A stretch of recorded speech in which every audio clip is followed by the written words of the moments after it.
ओशो का ये कथन, जब कोई बाहरी रूप से आपकी आंतरिक छवि से मेल खाता है तो आप प्यार में पड़ जाते हैं, प्रेम और उसकी मनोवैज्ञानिक प्रक्रिया को गहराई से समझाता है।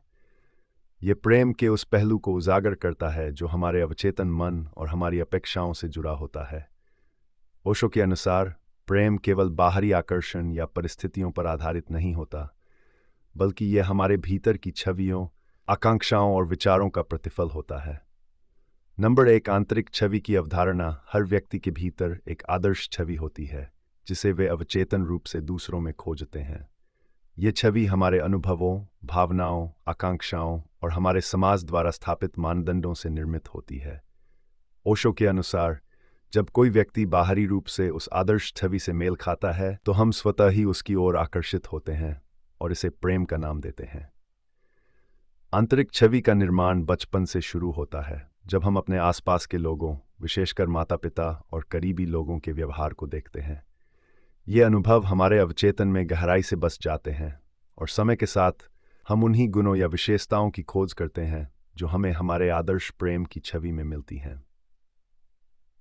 नंबर 2, प्रेम में पड़ने का मनोवैज्ञानिक कारण। ओशो का मानना है कि प्रेम में पड़ना एक गहरी मनोवैज्ञानिक प्रक्रिया है।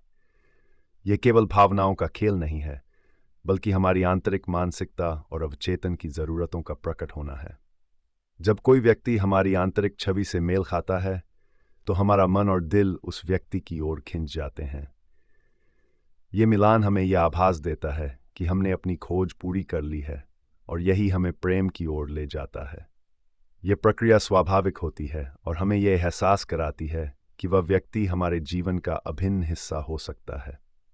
इस मिलान के कारण ही हम अक्सर कहते हैं कि हमें सच्चा प्रेम मिल गया है, लेकिन ओशो इसे एक भ्रम मानते हैं, क्योंकि यह मिलान हमारी अपेक्षाओं और मानसिक छवि पर आधारित होता है, न कि वास्तविकता पर।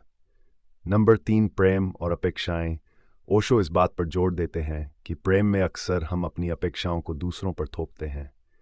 जब कोई व्यक्ति हमारी आंतरिक छवि से मेल खाता है तो हम उससे ये अपेक्षा करते हैं कि वह हमेशा उसी तरह का व्यवहार करेगा जैसा हमने सोचा है। लेकिन असल में हर व्यक्ति की अपनी वास्तविकता होती है जो हमारी आंतरिक छवि से अलग हो सकती है। जब यह मेल धीरे धीरे टूटता है तब हमें यह एहसास होता है कि हमारा प्रेम वास्तविकता पर आधारित नहीं था, बल्कि यह हमारी कल्पनाओं और अपेक्षाओं का परिणाम था। यही कारण है कि कई बार रिश्तों में समस्याएं उत्पन्न होती हैं, क्योंकि हम ये स्वीकार नहीं कर पाते कि दूसरा व्यक्ति हमारे द्वारा बनाई गई छवि से अलग हो सकता है। नंबर 4, स्वयं को जानना और प्रेम। ओशो के अनुसार सच्चा प्रेम तभी संभव है जब हम अपनी आंतरिक छवियों और अपेक्षाओं से मुक्त हो जाते हैं। सच्चा प्रेम तब होता है जब हम दूसरे व्यक्ति को उसकी वास्तविकता में स्वीकार करते हैं, न कि अपनी कल्पनाओं में। इसके लिए आवश्यक है कि हम पहले खुद को जानें और समझें कि हमारी आंतरिक छवियां और अपेक्षाएं कहां से आ रही हैं। स्वयं को जानना हमें यह समझने में मदद करता है कि प्रेम बाहरी आकर्षण या परिस्थितियों पर आधारित नहीं होता, बल्कि यह एक आंतरिक अनुभव है। जब हम खुद को समझते हैं तब हम दूसरों को भी बिना किसी शर्त या अपेक्षा के प्रेम कर सकते हैं। नंबर 5, प्रेम में स्वतंत्रता। ओशो का प्रेम का दृष्टिकोण स्वतंत्रता पर आधारित है। जब हम किसी व्यक्ति को उसकी वास्तविकता में स्वीकार करते हैं तब हम उसे पूरी स्वतंत्रता देते हैं। यह स्वतंत्रता प्रेम को उसकी वास्तविक और पवित्र अवस्था में अनुभव करने का अवसर देती है। जब हम अपनी आंतरिक छवियों से मुक्त होकर प्रेम करते हैं तब हम दूसरे व्यक्ति को उसकी वास्तविकता में स्वीकार कर पाते हैं और उसे वह बनने देते हैं जो वह वास्तव में है।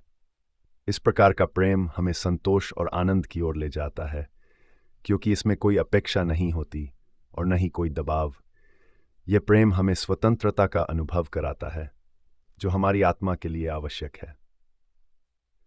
नंबर 6, प्रेम में जागरूकता। ओशो का मानना है कि प्रेम में जागरूकता का होना आवश्यक है। जब हम अपनी आंतरिक छवियों और अपेक्षाओं के जाल में फंसते हैं तब हमारा प्रेम जागरूकता से रहित हो जाता है। लेकिन जब हम जागरूक होकर प्रेम करते हैं तब हम ये समझ पाते हैं कि प्रेम केवल बाहरी मिलान पर आधारित नहीं होता, बल्कि यह एक गहरा आंतरिक अनुभव है। जागरूकता हमें यह समझने में मदद करती है कि प्रेम में कोई बंधन नहीं होना चाहिए। यह हमें यह भी सिखाती है कि प्रेम कोई सौदा या लेन देन नहीं है, बल्कि ये एक अनंत और निस्वार्थ भावना है जो हमें भीतर से जोड़ती है।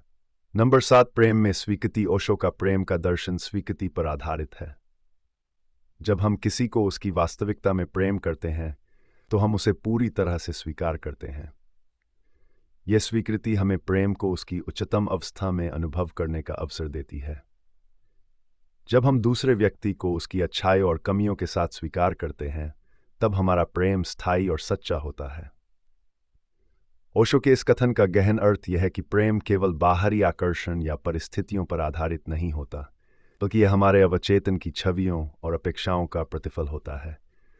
सच्चा प्रेम तभी संभव है जब हम अपनी आंतरिक छवियों से मुक्त होकर दूसरे व्यक्ति को उसकी वास्तविकता में स्वीकार करें।